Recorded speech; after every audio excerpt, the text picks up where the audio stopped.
Mga biyaheng probinsya ngayong Semana Santa, dagsana sa mga bus terminal at pantalan. Lagay ng trapiko sa mga pangunahing kalsada palabas ng Metro Manila, silipin live. Mga sakit tuwing tag-init tulad ng sunburn at bungang araw, paano nga ba may iwasan? Alamin! Pilar Pilapil, nagbigay na napahayag sa mga pulis kaugnay sa sinapit niya mula sa kamay ng mga carjacker.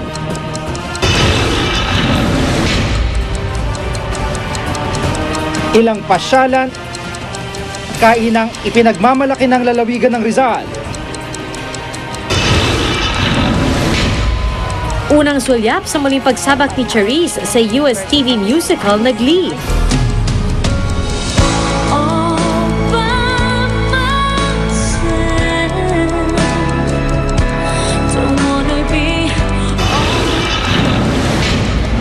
At ang makulay at bonggang pagdiriwang ng Aliwan Festival sa Pasay.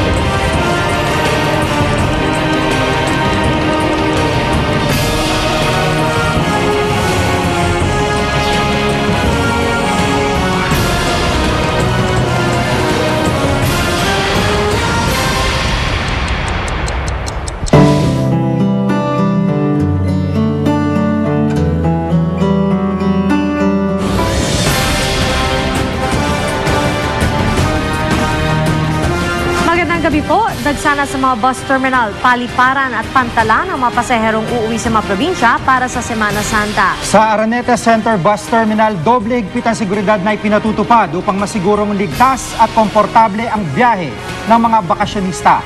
Nakatutok doon live si John Consulta. John. GGP, kumpara nga kahapon halos dumoble na nga ang bilang ng mga pasahero na bumagsa nga dito sa Araneta Bus Terminal para nga sa kanila pag-uwi sa kanilang mga probinsya. At pumalo na nga sa 500 bus ang umalis ngayong araw kumpara sa 200 hanggang 300 sa pangkaraniwang araw.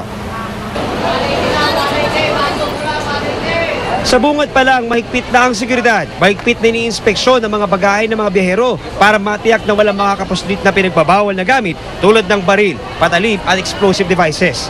Mahaba na rin ang pila sa bilihan ng mga tiket pa Iloilo sa Amarat, Bicol. Kahit siksikan sa loob ng terminal, naisama pa ng ilang pasahero ang kanilang mga alagang hayop para masulit daw ang kanilang bakasyon. Pero ang karamihan, bumiyahe ng maaga. Yun na kasi dahil yun ang bakasyon ko. Okay. Kaya ngayon ko si Iyama. Mas maganda yung mas maaga kasi mas mahabang oras na makakasama na yung mahal namin sa buhay. Dahil sa init ng panahon, isang pasahero ang nahilo. Mabilis siyang binigyan ng ammonia at tubig ng mga naka-duty sa help desk ng terminal.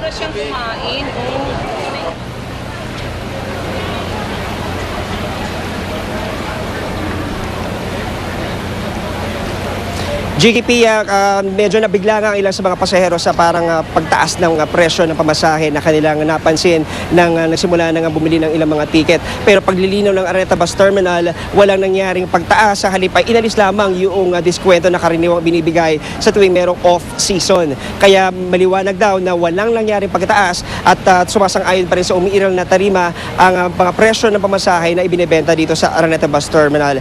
Samantala ay patuloy pa rin ang pagdating ng mga tao. Tinaasahan na mas dadami pa at kakapalang dami ng mga pasahero sa mga araw ng Linggo at Lunes. Yan ang mga pinakasariwang balita mula pa rin dito sa Araneta Bus Terminal. Balik sa iyo, Jiggy. Maraming salamat, John Consulta. Inaasahang hanggang 20% ang mga sasakyang madaragdag sa madaraan sa North Luzon Expressway ngayong Semana Santa. Kaya ang pamunuan ng NLEX maging ng SCTEX, todo handa na. Nakatutok si Claire Delphine live mula sa NLEX Traffic Control. Claire? Tiyan nagsimula na sa araw na ito ang dagsan ng mga motoristang papuntang norte para pa rin yan sa Semana Santa. Nakaugalian na ng pamilya Ranchez na umuwi sa Pangasinan tuwing Semana Santa. Para iwas stress, nagmaaga na sila. Relax ka muna ang maneho. Hindi ko masyadong crowded ang daan. Kaya mas maganda yung maaga eh. Mahirap magbiyahe pag talaga yung Halloween na dahil marami ng sakyan eh. Ayon sa Tollways Management Corporation, kumpanyang nagpapatakbo sa NLEX at sa Subic-Clark-Tarlac Expressway o SETEX, handa na raw sila sa dagsa ng mga motorista. Ang peak ng traffic inaasang mangyayari sa hapon ng Miyerkules Santo hanggang umaga ng Huwebes Santo. Sa mga araw na ito, magde-deploy ng mga ambulant tellers sa bahagi ng Balintawak, Mindanao Avenue at Dao, mga key northbound entry points ng NLEX. Sa bahagi naman ng SETEX, isang alternatibong ruta panorte, magbubukas ng spare lanes sa mga toll plaza. Full force din daw ang lane and speed management teams. Gayon din ang mga patrol vehicles, tow trucks at emergency medical services. Sa Miyerkules at Huwebes Santo, magbibigay rin ng free towing service to the nearest exit ng NLEX at SETEX mula 7 a.m. hanggang 9 p.m. Serbisyo para sa mga tumirik o nasiraang Class 1 o light vehicles lang. Para sa anumang emergency, tumawag lang sa kanilang hotlines. Pero para iwas abala, mag-blow bag check muna sa sasakyan bago bumiyahe. I-check ang brakes, lights, oil, water, battery, air at gas.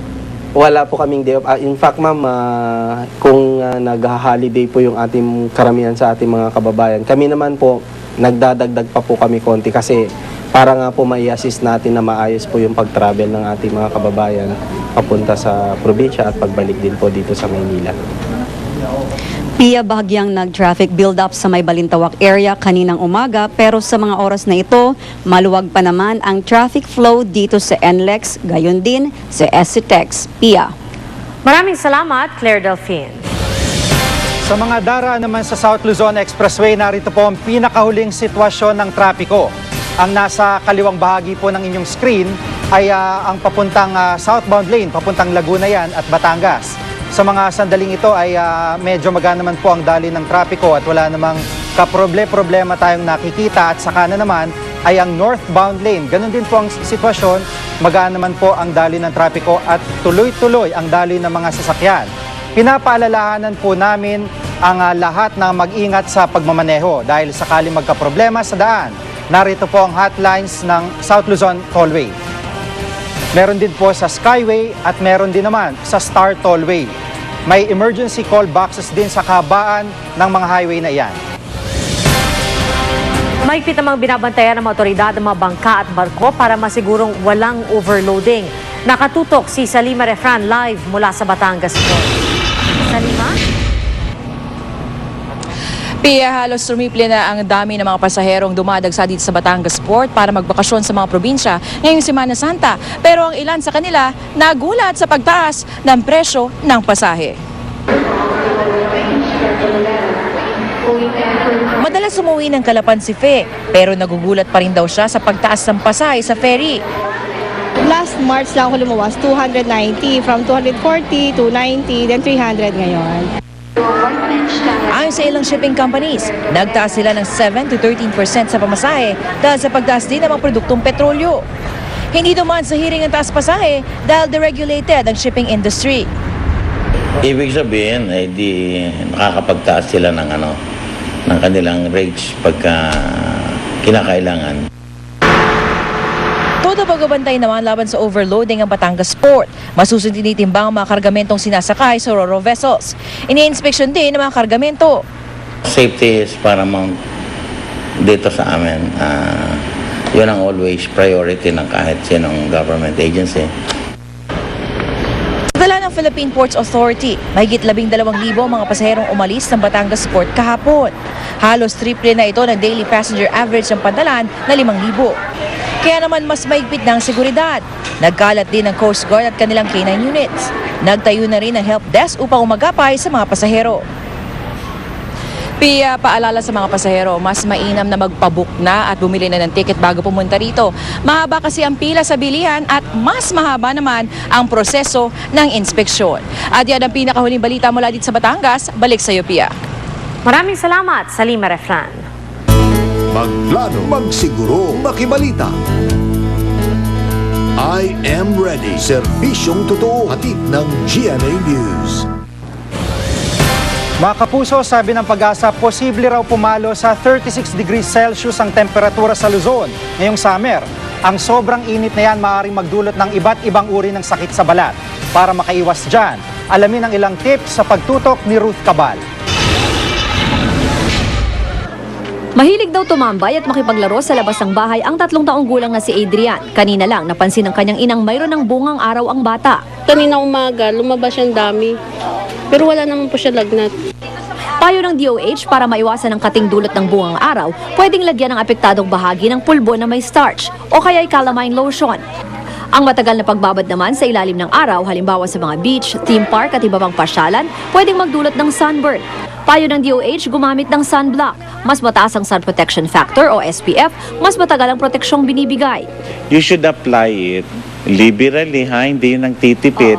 30 minutes before, then reapply 30 minutes after para makuha mo yung maximum effect. Para maibsan naman ang hapdi o kating dulot ng sunburn, pwedeng gumamit ng aloe vera gel o petroleum jelly. Kaya namang iwasan ng sunburn. Huwag magbilad sa araw ng alas 10 ng umaga hanggang alas 2 ng hapon kung kailan pinakamatindi ang sikat ng araw. Para agad maginhawahan kapag nakakaramdam ng matinding init, itapat ang pulso sa gripo.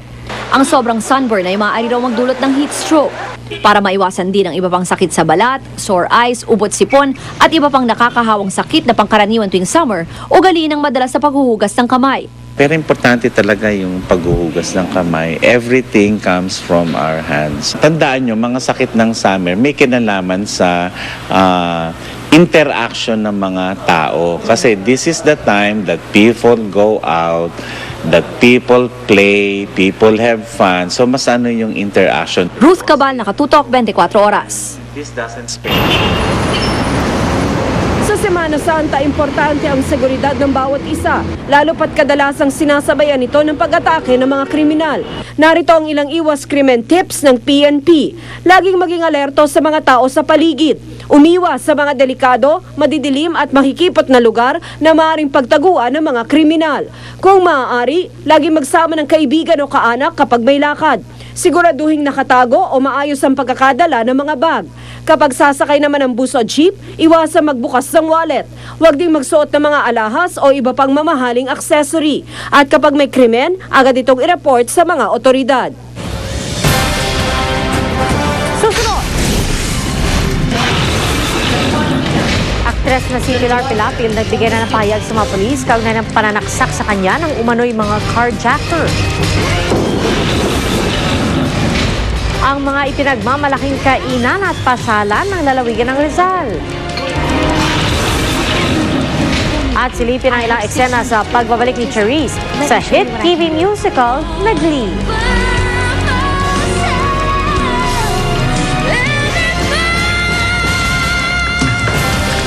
Tutok na dito sa 24 Oras.